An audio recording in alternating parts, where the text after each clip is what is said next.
பிரியமானவர்களே, நம்முடைய பிதாவாகிய கடவுளிடமிருந்தும் ஆண்டவராகிய இயேசு கிறிஸ்துவிடமிருந்தும் அனைவருக்கும் கிருபையும் சமாதானம் உண்டாவதாக. ஆமென். கர்த்தர் மகிமை விளங்குதல் பண்டிகைக்கு பிந்தின 3ஆம் ஞாயிறாகிய இந்த நாளிலே கர்த்தருடைய வாழ்வளிக்கக்கூடிய வார்த்தை தியானிக்க தெரிந்து கொள்ளப்பட்ட வேத பகுதி சற்று நேரத்துக்கு முன்பதாக நாம் வாசித்து கேட்ட பழைய ஏற்பாட்டில் உள்ள புஸ்தகம் நெகமியா புஸ்தகம் 8ஆம் அதிகாரம் வசனங்கள் 1 முதல் 3, தொடர்ந்து 5 முதல் 6, அதனைத் தொடர்ந்து 8 முதல் 10 வசனங்கள். இதனை நாம் ஏற்கனவே கேட்டிருக்கிறோம். இந்த தியான பகுதிக்கு ஒரு தலைப்பாக நான் தெரிந்து கொண்ட ஒரு தலைப்பு, விலையேறப்பட்ட செல்வமான கர்த்தருடைய வார்த்தை. விலையேறப்பட்ட செல்வமான வேத வார்த்தைகள். ஆண்டவரை நோக்கி நாம் வேண்டுதல் செய்வோம். என் கண்மலையும் என் மீட்பருமாகிய கர்த்தாவே, என்னுடைய வார்த்தைகளும் என்னுடைய இருதயத்தின் தியானம் உங்களுடைய சமூகத்திலே எப்பொழுதும் பிரீதியாய் கடவது. ஆமென். பிரியமானவர்களே,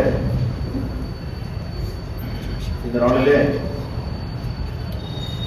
3 விஷயங்கள் மூலமாக இந்த பிரசங்க பகுதியிலிருந்து கடவுள் நமக்கு சொல்லுகின்ற காரியத்தை நாம் கேட்டு நாம் அதற்கு செவி கொடுத்து அதன்படி நடக்க அன்போடு கூட கேட்டுக்கொள்கிறோம்.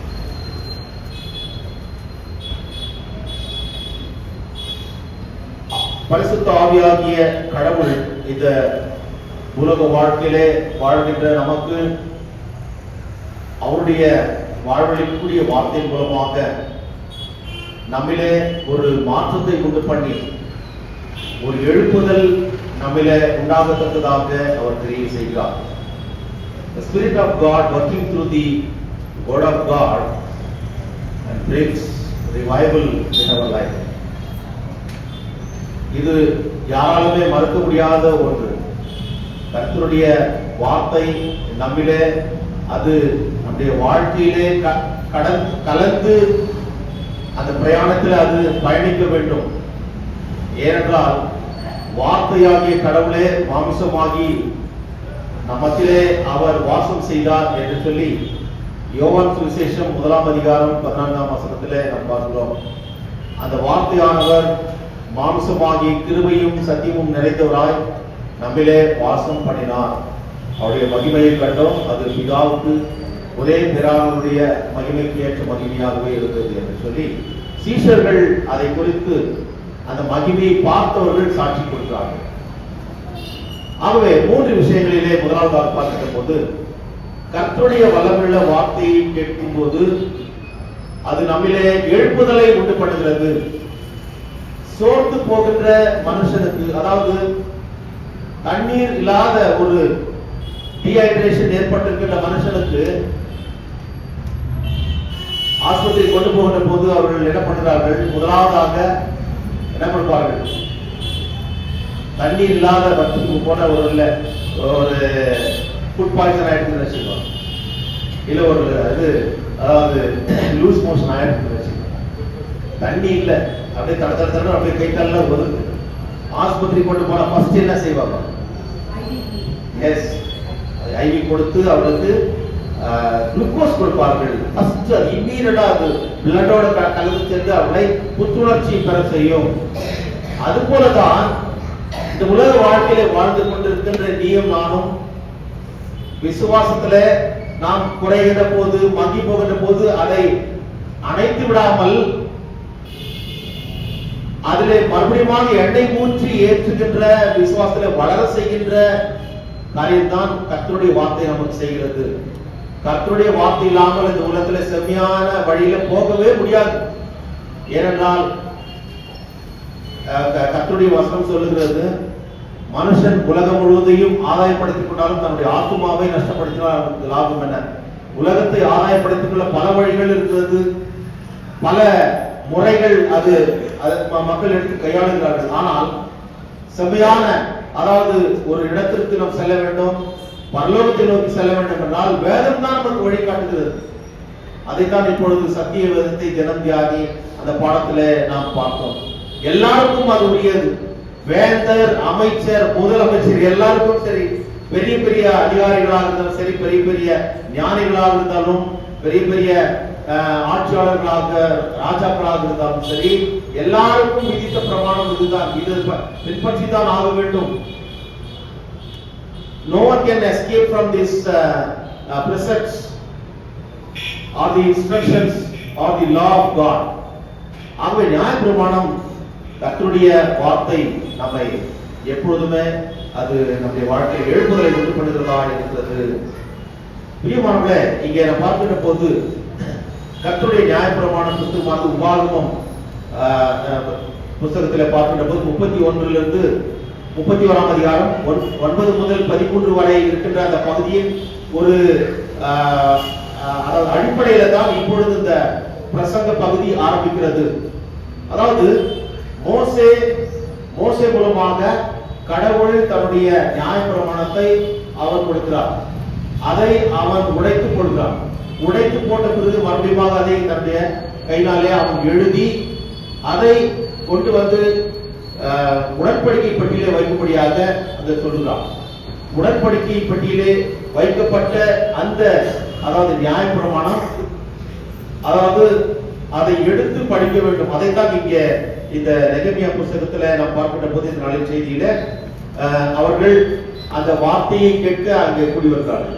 அதை சுருக்கமாக சொல்ல வேண்டும் என்றால், ஜனங்கள் எல்லாரும் அந்த தண்ணீர் வாசலுக்கு முன்னாக இருக்கின்ற ஒரு இடத்துல ஒருமனப்பட்டு அவர்கள் கூடி வருகிறார்கள். அங்கே அவர்கள் கூடி வருகின்ற போது இஸ்ரவேலுக்கு மோசே கற்பித்த அந்த நியாயப்பிரமாண புத்தகத்தை அங்கே கொண்டு வந்து அங்கே வேதபாரகனாக இருக்கின்ற எஸ்ரா கையிலே கொடுத்து அதை படிக்க சொல்ல வேண்டும். இதுதான் அங்கே போடப்பட்டிருக்கிற அந்த வார்த்தை.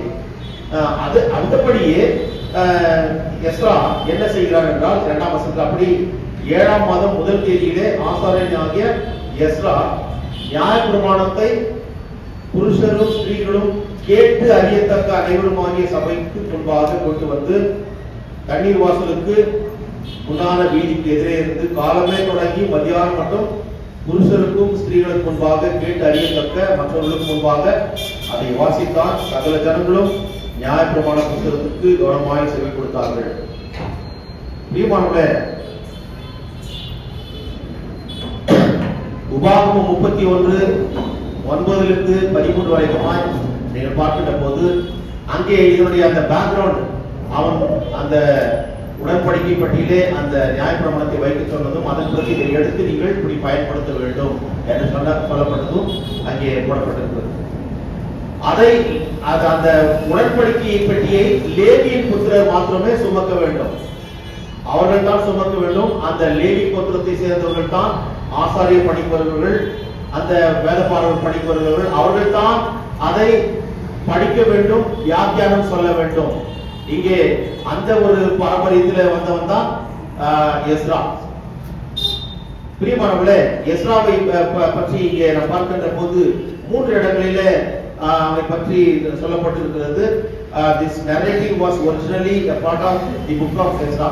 அதாவது இங்கே சொல்லப்பட்டிருந்த நெகமியா இந்த சம்பவம் இதற்கு முன்பாக வருகின்ற எஸ்ரா புத்தகத்தினுடைய தொடர்ச்சியாக இது வருகின்ற ஒரு பகுதியாக இருக்கிறது. Here Ezra is variously termed as scribe. அதாவது பல பெயர்களிலே அவர் அழைக்கப்படுகிறார். 1ஆம் வசனத்துல 4ஆம் வசனத்துல பார்க்கின்ற போது அவர் ஒரு சாஸ்திரியாக, அதாவது வேதபாரகராக அழைக்கப்படுகிறார். 2ஆம் வசனத்துல அவர் ஒரு ஆசாரியனாக அழைக்கப்படுகிறார். அதே போல 9ஆம் வசனத்துல பாருங்கள், அவர் ஆசாரியனாகவும் வேதபாரகராகவும் இங்கே அழைக்கப்படுவதை நாம் பார்க்கிறோம். இல்லைங்களா? இவர் தான் படிக்க வேண்டும். இவரிடத்திலே கொண்டு வந்து அந்த மக்கள் எல்லாம் கூடி வந்து நிற்கின்ற அந்த நேரத்தில் இந்த வார்த்தை என்பது அந்த காலத்துல நியாயப்பிரமாணத்தை அவர் படிக்க, சத்தமாக படிக்க கூடி வந்திருக்கின்ற எல்லா மக்களும் கேட்க வேண்டும்.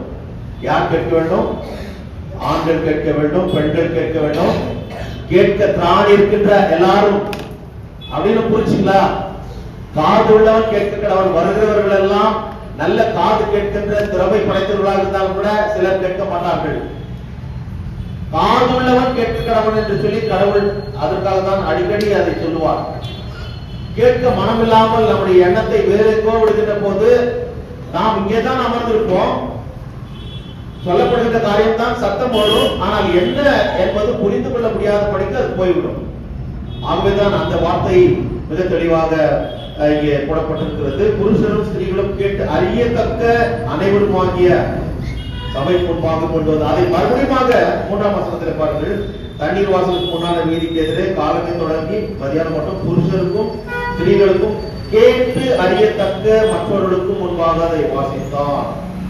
And he read from it facing the square before the water gate from early morning until midday in the presence of the men and the women and those who could understand. சின்ன பிள்ளைகளுக்கு புரியாது, பெரியவர்களும் வந்திருக்கிறார்கள், ஆண்கள் பெண்கள் என்று எல்லாரும் வந்திருக்கிறார்கள். இவர்களுக்கு இதை படித்தால் மற்றும் போதாது, விளக்கி சொல்ல வேண்டும். ஆகவே முதலாவது இவர்கள் கேட்க வேண்டும். எவ்வளவு நாளைக்கு ஒரு முறை இந்த நியாயப்பிரமாணம் வாசிக்கப்படுவதால் 7 வருஷத்துக்கு ஒரு முறை. அதனால மனசுல வச்சுக்க, 7 வருடத்திற்கு ஒரு முறை இது வருகின்ற ஒரு காரியமாகும். அதாவது இந்த உபாகமம் 31:9-13 எடுத்துக்கொள்ளுங்கள். அது மிக தெளிவாக கூறப்பட்டது. யாராவது படியுங்கள்.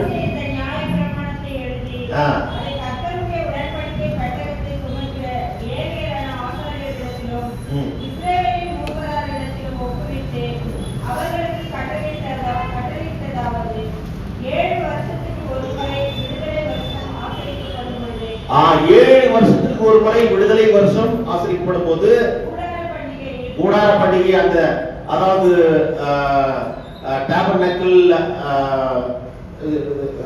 அந்த ஒரு காரியம். ஓகே,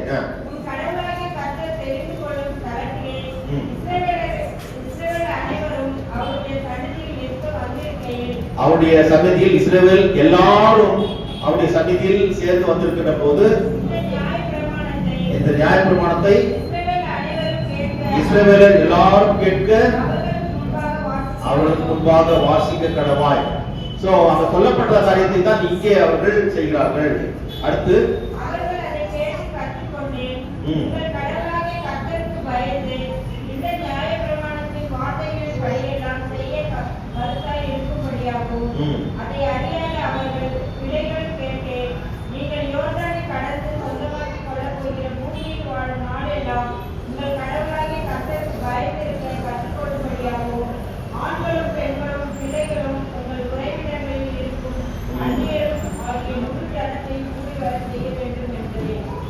கடைசி வசனத்துல தேவனாகிய கர்த்தருக்கு உயிரோடுக்கும் நாளெல்லாம் பயப்பட்டு அவர் பிரியமாய் நடந்து கொள்ள இந்த காரியத்தை கற்றுக்கொள்ளும்படிக்கு ஜனத்தை கூட்டி அதை வாசிக்க வேண்டும். அப்ப எதற்காக என்றால் கர்த்தருக்கு கீழ்ப்படிய வேண்டும், கர்த்தருடைய வார்த்தை கேட்டு அதன்படி நடக்க வேண்டும், அவருக்கு பயந்து அவருக்கு ஒரு நல்ல சாட்சியாக வாழ வேண்டும் என்பதற்காக தான் எல்லாரையும் கூட்டி சேர்த்து அதை கவனமாக கேளுங்கள் என்று சொல்லி இங்கே சொல்லப்படுகின்ற இந்த காரியத்தை நாம் பார்க்கிறோம். பிரியமானவர்களே, இப்படி சொல்லப்பட்ட இந்த காரியத்தை தான் இங்கே நெகமியா புத்தகத்துல அவர்கள் எஸ்ரா நிறைவேற்றுவதை பார்க்கிறோம். அதாவது கர்த்தருடைய வார்த்தை நியாயப்பிரமாணம் சொல்லப்படுகிற போது அதனை கேட்க இருதயத்தை திறக்க வேண்டும். இவர்கள் எவ்வளவு நேரம் கேட்டார்கள்? அதிகாலம் துவங்கி நடு பகல் வரைக்குமாய் சுமார் 6 மணி நேரம் அவர் வாசிக்க இவர்கள் எல்லாரும் கேட்டார்கள். எவ்வளவு நேரம்? கர்த்தருடைய வார்த்தை 6 மணி நேரம் பிரசங்கம் பண்ணாங்க. கேட்கீங்களா? 1/2 மணி நேரம் பிரசங்கம் பண்றதுக்கு இந்த காலம் இல்ல. கேட்கின்ற திராணி இல்லாமல் போறது என்றெல்லாம் இப்பொழுது சொல்லுகின்ற காலங்கள் வந்துவிட்டு, ஆனால் கர்த்தருடைய வார்த்தை கேட்கப்படாமல் காத்து கொண்டிருந்த காலம் அப்பொழுது 6 மணி நேரம். அடுத்தது இந்த வார்த்தை அவர் எந்த இடத்துல இருந்து பேசுவார் என்றால், பிரியமானவர்களே, அந்த 3ஆம் வசனத்தில் பாருங்கள். பிற்பகுதியை காலமே தொடங்கி மத்தியானம் மட்டும் புருஷருக்கும் ஸ்திரீகளுக்கும் கேட்டு அறியத்தக்க மற்றவர்களுக்கு முன்பாக அதை வாசித்தான். சகல ஜனங்களும் நியாயப்பிரமாண புத்தகத்திற்கு கவனமாய் செவி கொடுத்தார்கள். அதுதான் மிக முக்கியமான ஒரு காரியம். பிரியமானவர்களே, and the ears of all the people were attentive to the book of the law. சும்மா அவர் படிச்சாரு, இந்த பக்கம் கொஞ்ச நேரம் கேட்கலாம், இந்த பக்கம் எங்கேயோ விட்டு பேசிருக்கலாம், இந்த பக்கம் மொபைல்ல பார்த்துக்கலாம், இந்த பக்கம் கொஞ்ச நேரம் தூங்கலாம். அந்த மாதிரி கிடையாது. இன்னைக்கு அதுதான் ஆக்கிரமித்துக் கொண்டிருக்கிறது. அருள்தாஸ் சார் சரிங்கிறார், பிரியமானவர்களே, இல்ல, that is what we see in today's reality இல்லையா? ஆனால் அவர்கள் கவனமாக கேட்டார்கள் என்று சொல்லி பார்த்தோம். 6 மணி நேரம் அந்த அளவுக்கு அவர்கள் காத்திருந்தார்கள் கர்த்தருடைய வார்த்தை கேட்க. அந்த வார்த்தை தான் தன்னை மாற்றி அமைக்கும் என்று அவர்கள் நம்பினார்கள். ஏனென்றால் கடவுள் மிக தெளிவாக சொல்லியிருந்தார், அதை காது கொடுத்து கேட்க வேண்டும் என்று சொல்லி. 4ஆம் வசனத்திலே பாருங்கள், வேத பாரகனாகிய எஸ்ரா அதற்கென்று மரத்தால் செய்யப்பட்ட ஒரு பிரசங்க பீடத்தின் மேல் நின்றான். இது பிரசங்க பீடம் இல்லையா? ஒரு உயர்ந்த இடத்திலிருந்து மக்கள் இப்படி பார்த்தார்கள், அண்ணாந்து பார்த்தார்கள். பிரசங்க மேடை அங்க அமைத்திருக்காங்க. அது வந்து அந்த அந்த மேடையை அவர் அமைத்து அதுல ஏறி அதுல பேசினான்னு சொல்லி, அது எவ்வளவு உயரமா இருக்கு, எல்லாம் அப்படியே பார்த்து கழுத்தெல்லாம் போயிருக்கும். பரவாயில்ல, கர்த்தருடைய வார்த்தையை உதவி வரும் கண்களை நோக்கி பார்க்கிறேன் என்று சொல்லி கடவுள் வசனம் பார்க்கறதுல பாட்டு எழுதுற தந்தை பெருமாஸ் கூட, நமக்கு ஒத்தாசை எங்கிருந்து வரும்? எங்கிருந்து வருகிறது? பரத்திலிருந்து ஒத்தாசை கடவுள் நமக்கு அனுப்புகிறார். மேலே பார்க்கிற வண்ணமாக கர்த்தருடைய வார்த்தையை பார்க்கணும். ஆகினால் தான் எல்லா இடத்துலயும் இந்த புல்பிட் வந்து கொஞ்சம் ஹைட்ல போயிருக்கும் பார்க்கணும், அதை விட கொஞ்சம் ஹைட்ல இருக்கு. பிரியமானவர்களே, மிக முக்கியமான ஒரு காரியம் இதுதான். இது இந்த ஒரு புல்பிட் மேல நின்று பண்ணுகின்ற போது 5ஆம் வசனத்தில் பாருங்கள், மறுபடியும் எஸ்ரா சகல ஜனங்களுக்கும் உயர நின்று சகல ஜனங்களும் காண புஸ்தகத்தை திறந்தான். அவன் அதை திறந்த போது ஜனங்கள் எல்லாரும் எழுந்திருந்தார்கள். இன்னைக்கு அநேக திருச்சபைகளில வேத வசனம் வாசிக்கின்ற போது பிரசங்கத்துக்கு முன்பதாக எழுந்து நிற்பார்கள். நம்முடைய திருச்சபையில நாம் அமர்ந்து கொண்டிருக்கிறோம். அது வந்து வழக்கமாயிடுச்சு, நாங்க குறைய சொல்லல. ஆனால் நடந்தது, அப்பொழுது பிரசங்கம் பண்ணுவதற்கு முன்பதாக அந்த வசனம் படிப்பார்கள். ஏற்கனவே படிக்கிற காரணத்தினால அந்த நேரத்தை நாம் ஸ்கிப் பண்ணிட்டு நேரடியாக செய்தி கூறுவோம். அதனால்தான் நான் வந்து எழுப்பல. ஆனா அநேக திருச்சபையில இதையும் செய்கிறார்கள். கர்த்தருடைய வார்த்தை நின்று கொண்டு கேட்க வேண்டும், ஏக்கத்தோடு அவருடைய வார்த்தை கேட்காதா எனக்கு என்று காத்திருந்து கேட்க வேண்டும். அந்த காரியத்தை செய்தார்கள். இந்த புல்பிட் வந்து பாருங்க, இவ்வளவு ஹைட்ல இருக்கு. மார்ட்டின் லூத்தர் சாஸ்திரியார் அவர் பிரசங்கம் பண்ணின கேசல் சர்ச் ஜெர்மனியில இருக்கிறது. அங்கே 2017ஆம் வருடத்துல அதாவது 500வது சீர்திருத்தம் நடைபெற்ற போது அங்கே யூடிசியில நான் எம்சிஎஸ் படித்துக் கொண்டிருந்தேன், ஃபைனல் இயர். அந்த நேரத்தில் என்னையும் அங்கே பேப்பர் பிரசன்டேஷனுக்காக இருக்கிறார். பிரியமானவர்களே, அங்க அந்த ஆல்டர் நான் பார்த்தேன். எவ்வளவு ஹைட்ல இருக்குன்னா இவ்வளவு ஹைட்ல இருக்கும். அவ்வளவு ஹைட்ல இப்படி ஸ்டெப்ஸ் இப்படி ஏறி இப்படி போய் அது மேல நின்று அவர் பிரசன்ட் பண்ணுவாங்க.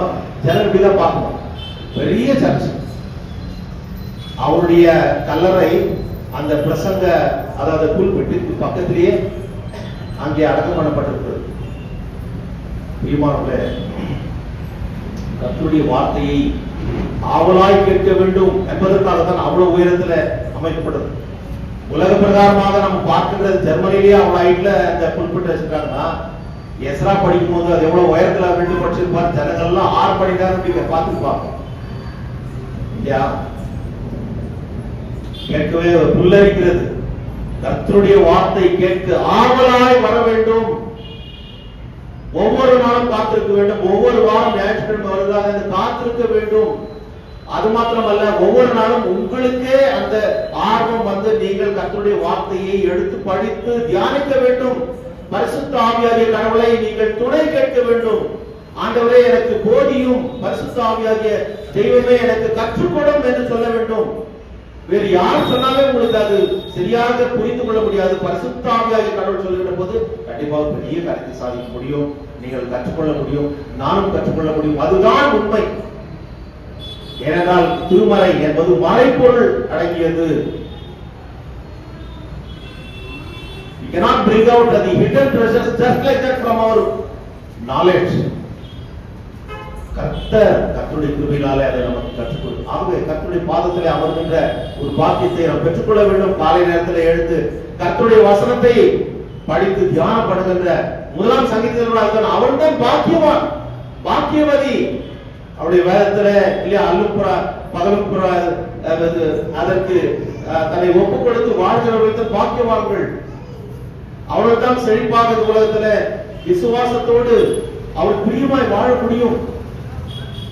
சன்மார்க்கத்திலே அவர் செல்ல முடியும். இல்லை என்றால் துன்மார்க்கம் நம்மை ஆக்கிரமித்துக் கொள்ளும். கர்த்தருடைய வார்த்தை மாத்திரமே ஒரு சன்மார்க்க வாழ்க்கை வழியிலே நம்மை நடத்தும்.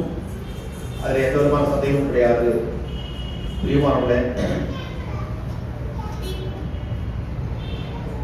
இந்த விஷயத்தை பற்றி நாம் பார்க்கின்ற 7 வருஷம் என்று சொல்லுகின்ற போது லேவியராகமம் 23ஆம் அதிகாரத்துல 23ஆம் வசனத்திலிருந்து 25ஆம் வசனத்துல கூட அது மிக தெளிவாக போடப்பட்டிருக்கிறது. அதாவது விடுதலை வருஷமாகி ஒவ்வொரு 7ஆம் வருஷத்துல அந்த ஒரு நாள் தெரிந்து கொண்டு அது பலி செலுத்துகின்ற அட்டோன்மெண்ட், டே ஆஃப் அட்டோன்மெண்ட் என்று சொல்லி அந்த நாள்ல தான் வருஷத்துக்கு ஒரு முறை பலி செலுத்துவாங்க. எல்லா நாளும் கிடையாது. அதனால ஞாபகம் வச்சுக்கோ, அந்த ஒரு நாள் செலுத்தப்பட்ட பலிதான் ஆண்டவராகிய இயேசு கிறிஸ்து நமக்காக பலியானார். ஏக பலியாக உலகில் உள்ள எல்லா மக்களுடைய பலியாக அவர் மாறினார். அந்த நாள் ஒரு புனித நாளாக அது எண்ணப்பட்டு அது பரிசுத்த நாளாக அது எண்ணப்பட வேண்டும் என்று சொல்லி இங்கே நாம் பார்க்கிறோம். அதாவது 9ஆம் வசனத்துல இந்த நாள் 9ஆம் வசனம் பிற்பகுதியிலே பார்க்கிறோம். இந்த நாள் உங்கள் தேவனாகிய கர்த்தருக்கு பரிசுத்தமான நாள். ஆகவே this day is the holy to the Lord your God. அந்த நாள் தெரிந்து கொள்ளப்பட்டு அந்த நாளிலே இந்த வசனம் படிக்கப்பட வேண்டும். அதுக்காக காத்திருந்து வந்து எல்லாரும் கொஞ்சம் யோசிச்சு பாருங்க. கேட்கிறவர்கள் ஈஸியா கேட்டலாம். அதை அந்த காலத்துல இந்த மைக் செட்டர் போல கிடையாது. எஸ்ரா எந்த அளவுக்கு கஷ்டப்பட்டு படித்திருக்க முடியும் இல்லையா? அவ்வளவு ஜனங்களும் கேட்கத்தக்கதான குரலை ஆண்டவர் கொடுத்திருக்கிறார் என்றால் அவருடைய திட்டம் அது. அவரால் முடியாதது எதுவும் இல்லை. பிரியமானவர்களே, நடந்த கதைகள் என்ன? அவருடைய வார்த்தை படிக்கின்ற போது ஜனங்கள் எல்லாம் எழுந்து நின்றார்கள் என்று சொல்லி ஒருவேளை அநேகர் நின்று கொண்டே 6 மணி நேரம் கேட்டிருப்பார்கள் என்று நான் நினைக்கிறேன். சிலர் உட்கார்ந்து இருப்பார்கள் டயர்டா, சிலர் படுத்தும் இருப்பாங்க இல்லையா? 6 hours என்பது ஒரு கஷ்டமான ஒரு காரியம். ஆனால் கூட அவர் கர்த்தருக்கு பயந்து அதை கேட்டார்கள். தொடர்ந்து 6ஆம் வசனத்திலே பாருங்கள். அப்பொழுது எஸ்ரா மகத்துவமுள்ள தேவனாகிய கர்த்தரை ஸ்தோத்திரித்தான். ஜனங்கள் எல்லாரும் தங்கள் கைகளை குவித்து அதற்கு மறுபடியாக ஆமென் ஆமென் என்று சொல்லி குனிந்து முகங்குப்புற விழுந்து கர்த்தரை படைத்துக் கொண்டார்கள். கர்த்தருடைய வார்த்தை கேட்ட பிறகு அவர்கள் அங்கே செய்த காரியம் என்ன? கடவுளுடைய நாமத்தை அவர்கள் மகிமைப்படுத்தினார்கள். They praised the Lord. இல்லையா? கர்த்தரை மகிமைப்படுத்த துதி ஸ்தோத்திர பலிகளை நாம் ஏறெடுக்கிறோம் இல்லையா? கர்த்தருடைய வார்த்தை மாத்திரமல்ல, ஆராதனையும் செய்கிறோம். அந்த ஆராதனையை செய்து அவர்கள் கைகளை உயர்த்தி ஆமென் ஆமென் என்று சொன்னார்கள். தம்முடைய கைகளை உயர்த்தி இல்லையா குவித்து அதற்கு மறுபடியாக ஆமென் ஆமென் என்று சொல்லி அடுத்ததாக கடவுளை நாம் ஆராதிக்க பணிந்து கொள்ள வருகிறோம் என்று சொல்லுறோம்ல. கடவுளை ஆராதித்து முழங்கால் படிட்டு பணிந்து கொள்கிறோம். அவர்கள் முகம் குப்புற விழுந்து கடவுளை பணித்துக் கொண்டார்கள். That is worship. முகம் குப்புற என்று பார்க்கின்ற போது பிரியமானவர்களே, உங்களுடைய நெத்தி கீழே படணும். இன்னொரு அதாவது முகம் குப்புற என்று சொல்லுகின்ற போது சாஷ்டாங்கம் பிரஸ்டேட் என்று சொல்லுகின்ற போது சாஷ்டாங்கம் விழுவதென்றால் அப்படியே நெடுக்க அப்படியே விழுந்து வணங்குவது. இந்த காரியத்தை எல்லாம் நம்ம செய்யறோமா? யோசிச்சு பாருங்க.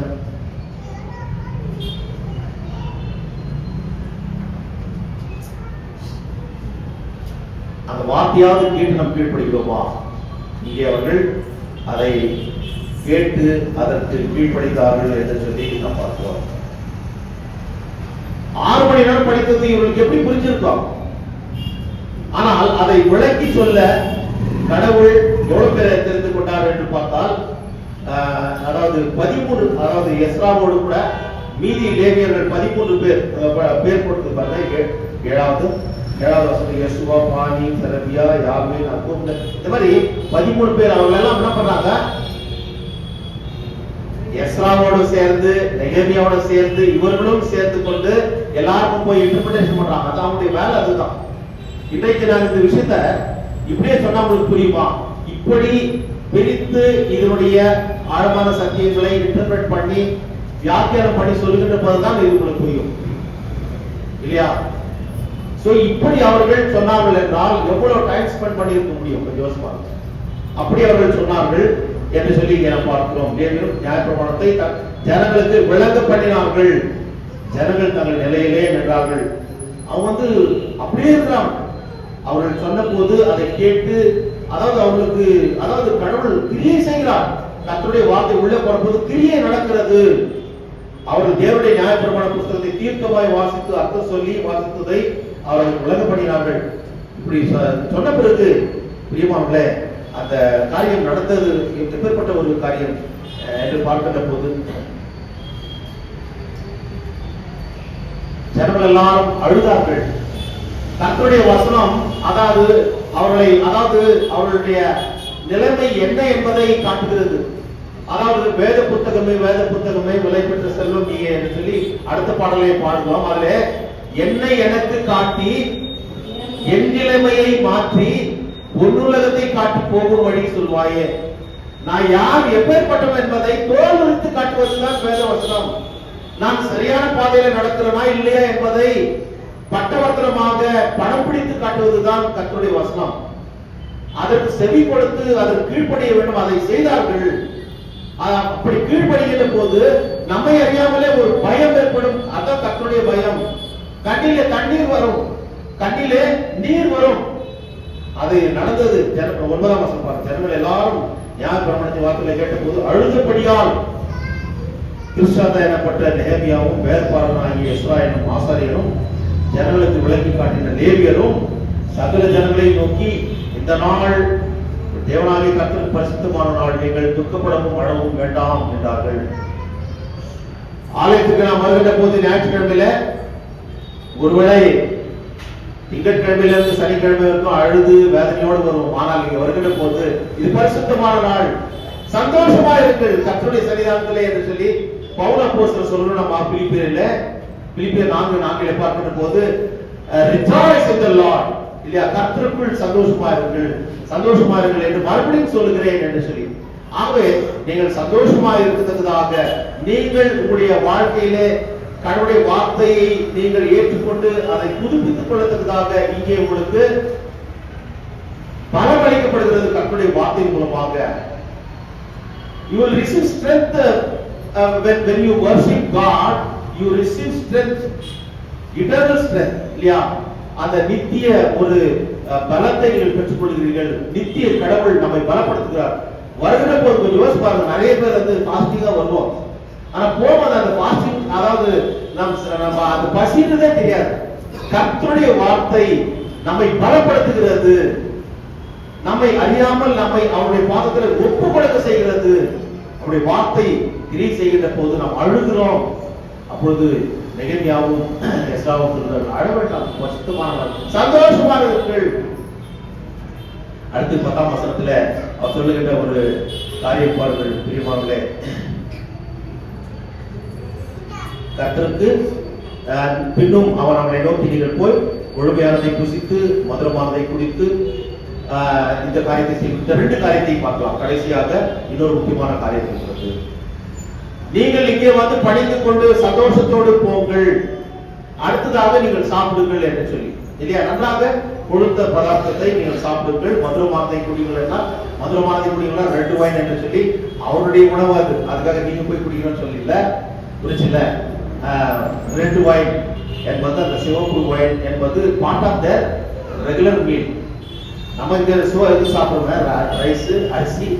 அவங்களுக்கு எப்படி கொடுத்தா அவங்க பார்ப்பாங்களா இருக்கு, அவங்களுக்கு அது போலதான் நமக்கு கொடுக்கப்பட்ட அந்த உணவு திருப்தியாக சாப்பிட்டு செல்லுங்கள் என்று சொல்லப்பட்ட அந்த உணவை நாமும் சாப்பிடுகிறோம். சாப்பிடுறோமா இல்லையா? சர்ச்சில் கொடுக்குறாங்களா இல்லையா? அந்த உணவை நாம் சாப்பிடுகிறோமா இல்லையா? எந்த உணவு? அப்பமும் திராட்சை ரசமும், திருவிருந்து, பரிசுத்த விருந்து. இதில் பங்கு பெற முடியாத எல்லாரும் நீங்கள் அழைக்கப்படுகிறீர்கள்.